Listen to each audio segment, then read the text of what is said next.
Before we start today's show, I would just like to do, well, it's a shout out, okay? It's a shout out, and it's to the wonderful Karen Darvill-Bassant, who got me so many viewers.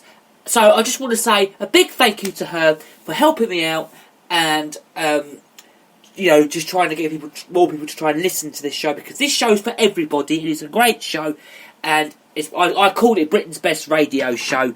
I also call it Britain's Best Weekend Radio Show. So I'm doing this shout out to her. It actually all began with Patrick Baker, who basically bought it out, and then he just told her, Karen, and Karen saw it, and then she popped it on this LDD thing. So I just want to say a big thank you to Karen for getting me more viewers. So we've got more fans and more viewers who love this show. Of course, Britain's Best Radio Show, and of course it can only be, with me, the one and the only Luke Howard. Right, let's get today's show cracked on, as they say, or as in other words, let's get cracking on today's show.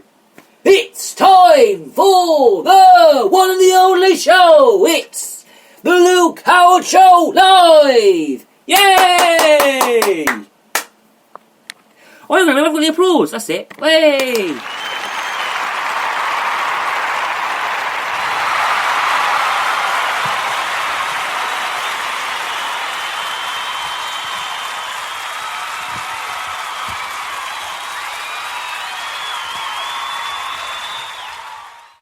We started a bit late today, haven't we, due to that, because we had to do that little mention before we even went on to today's show, so I just thought I'd do that. Morning! It's Saturday the 19th of October, and it's a lovely, beautiful, glorious crystal day out there, which I love. I like it when it's, well, I say to a lot of people, though, I do say to a lot of people, I like it when it's rainy. But today, it's not rainy. It's a beautiful, crystal, sunny day. So sit back, relax. If you're even sitting in the garden having a sunbathe, is that well likely to be having a sunbathe at this time of the year? Well, October. Can you have a sunbathe at this time of the year, would you say? Well, you could be, or you could just be pottering about in the garden, or just sitting back, relaxing on your sofa, like our usual listeners, I suppose, would be doing, and listening to our show. So, we've got some really good stories to talk about today. Oh, do you know what? Where do I start? Where do I start? And no, it's not about Brexit.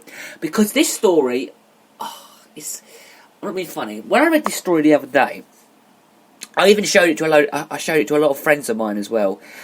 Where do I start with this? I mean, I looked at this the other day and I thought, oh my God. Wait, picture this, right? There's a bloke, right, dresses himself up as a broccoli and gets this great big broccoli head or something, sticks it on his head, calls himself Mr. Broccoli, and goes out in the streets of London. He's a protester. That's what he is. He's a protester, and he was arrested. He was arrested as a broccoli floret. That's it, a broccoli floret. That's the word I was looking for. He was accused of being a plant for the meat industry. That's what he was doing. And I suppose you heard of this story because he went on to Good Morning Britain the other day, and basically what happened was they didn't think it was right what he was doing, and they were backing him up and all, you know. I don't think it was very good.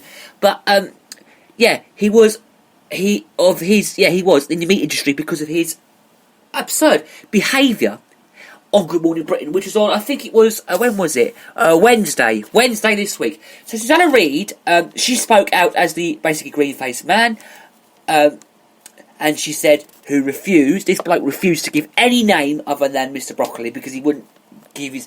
I'll tell you, yeah, because he only calls himself Mr. Broccoli, he won't call himself anything else. Really? Come on, really? And not just that. You know when you get your mobile phone now, and you want your mobile phone, and you ring somebody's mobile phone, yeah, well, his mobile phone, would you believe this, is a banana. Really? Can it get worse? What's stupid? That is stupid. Who would do that? Who would do such a thing? Who would go around dressed up as a broccoli, and basically the meat industry stuff, whatever that is, and then start using a banana as your mobile phone? Come on, really? What is this country coming to? God, right, well, and then you've got, so he refused to do that, and then he called Piers Morgan, that's quite, That's quite funny, actually. I like that. That's good. Piers Morgan, and that's actually really, really good. That's a good name to call somebody who calls Piers. It's like saying Piers Bloomfield, who's another great friend of mine. Piers Bloomfield and Piers Morgan. I hope Piers Bloomfield isn't listening today, because if you heard me calling him Piers Bloomfield, he'll whack me one and be like, "Don't you call me that!" It's like when I call him Old Man Bloomfield, but it's worse than that. But Peas Man, Old Man Peas Bloomfield. That sounds quite funny, actually. I quite like that. That's quite good. Yeah. So yes, and there's pictures on this. I think this is in Thursday's Metro, because I brought a Metro paper the other day, and then I thought, right, well, let's just take some stories out of there, and then talk about it on today's show, on Saturday's Luke Howard show. So I picked out some really good stories from there. Yes, so basically, he was also... what happened here? Oh, yeah. The Guardian columnist and climate change activist George, this was Monblot, was also arrested. He said, "I'm here because this is he said it's the right thing to do." He said the Met Police's Deputy Assistant Commissioner Lawrence Taylor insisted the ban is legal, but XR yesterday, which was on Wednesday, applied for a judicial review, and they were claiming that it was right to protest, and is being breached. Activists planning to target the tube. Now,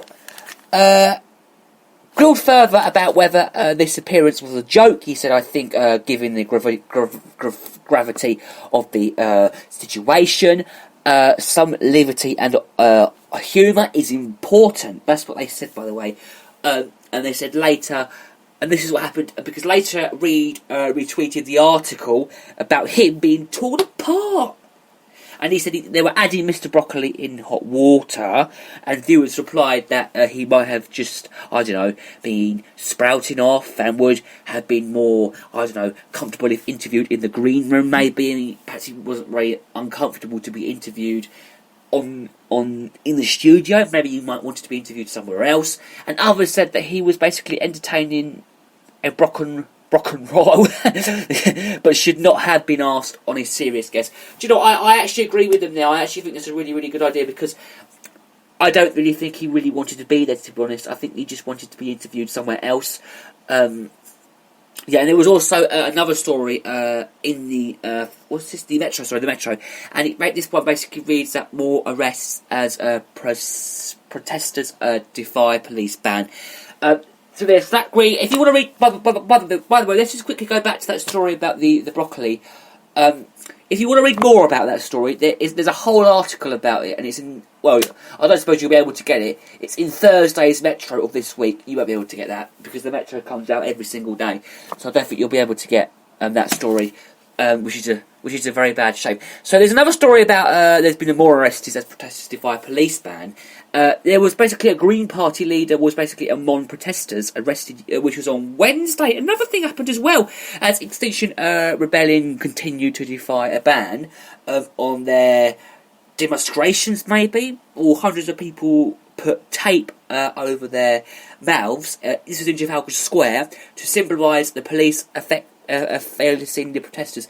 By late night, this is 1,642 people had been arrested since the group's action started last Monday, after his arrest in Whitehall. Now, Jonathan Bartley, which is the Greens co-leader, said we cannot go on with sublising fossil fuels, and he said that we cannot go on with. He said he cannot. We can. I'm just trying to get this right. He said we could not go on with our road building programme. And the Guardian columnist and climate change activist George Montefiore, 56. Hang on a minute. Did I just read this?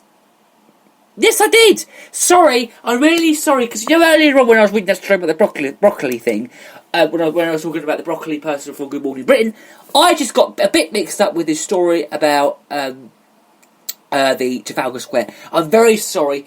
But if you want to read more about the broccoli story, then that's at the top, and then you'll see what I mean. You can get it online, and underneath there's another story about more arrests, so that's in there as well. So I thought, oh Christ, I never knew about that. So I'm really, really sorry if I've got it mixed up, because I did get it mixed up because I read the wrong story. I'm always doing that. What am I like, eh? I'm a wally. I'm a wally. What am I like sometimes? God, I'm Luke Howard. Oh, why am I like that? God.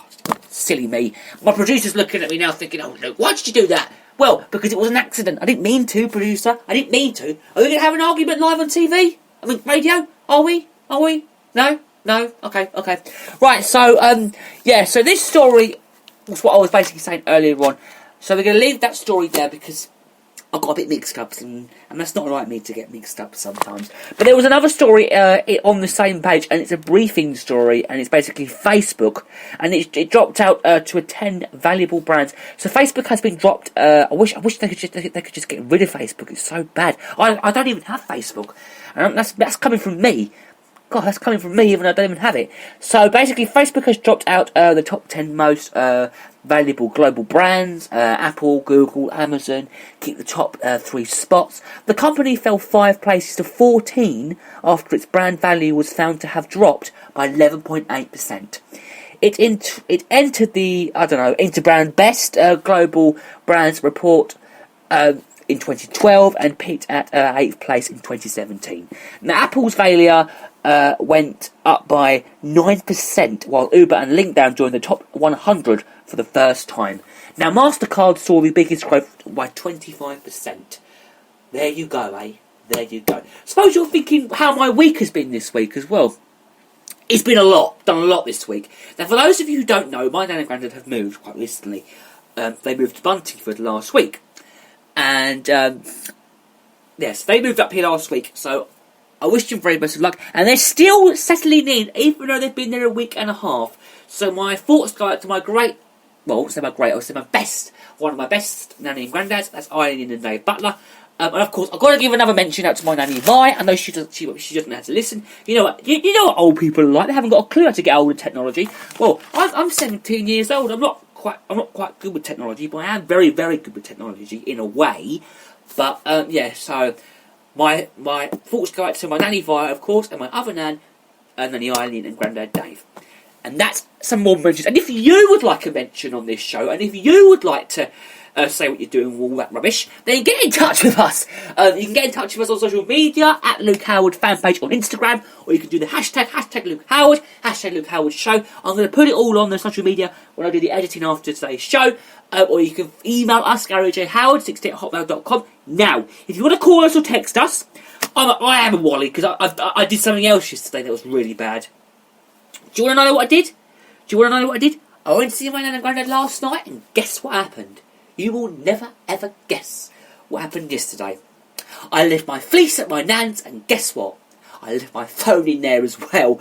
So I haven't got my phone on me today. So you can still get in touch with us. And what we'll do is we can always put it on social. We'll put your comments on social media, and we'll answer them on there, or we'll do your comments on next week's show. Or if you've got a Spreaker account, then what you can do is you can basically go underneath today's show and then put what you want in there, or you can, and the number you can call or text is 07593 847 105. There's no point because I won't get it till later on because I left my phone around Nanny Eileen and Grandad Dave's. And the other thing that was funny when I was around there yesterday, my granddad and my dad was sitting in one room and my granddad was sitting in the other, and this is so funny. They were having a row about Boris Johnson, and I'm not going to go into what it was about, but they were shouting in one room. My granddad was in one room, my dad was in the other, and they were like, "He should go! He shouldn't go!" It was so funny. Sorry if I sound a bit funny, moggy, but I've been feeling moggy all week this week. I've had a bit of a cold, and I've had that all week, and I feel a bit So, yeah, so if I sound a bit funny, that's why, alright? If I sound a bit it's because I've got a bit of a cold. I was supposed to have the flu vaccination on Thursday, but we had to cancel because we had a lot going on. So we had a lot of stuff to do. We had to go and pick my granddad up from the pub, who was out with his old boys. He goes out with his friends on a Thursday. They go out and have a few drinks. The old boys group, they all go out and they go and have a bit of a jolly up in the pub. I think it's the Waterside Inn by the river. So we had to go and pick him up. So that's why I couldn't have the flu jab. Thank God I didn't have the flu jab because I've got this terrible cold. I'll be alright by next week. I'll be fine. I'll get better soon. I'll live, as they say. I will live. Well, of course I'll live. I will live. Of course I'll live. Even if you got a cold, you can't go when you got a cold, have you? Can you? Is that right? You can't, can you? No. So yeah. So so that's what I was talking about there. So we did that yesterday, and then my dad was telling me about something yesterday. What was it? I can't remember. We was having a conversation about something. Oh yes, I brought some Viennese fingers the other day. That was what I was going to say. The Viennese fingers from, I think it's Bread Bin in Ware. They're really good. They're only 99p. Go and get them. It's a lovely place. I've got to advertise that place. I always do. And of course, how could I not forget Days of Ashwell? I've got to mention them as well. How can't we not mention Days of Ashwell?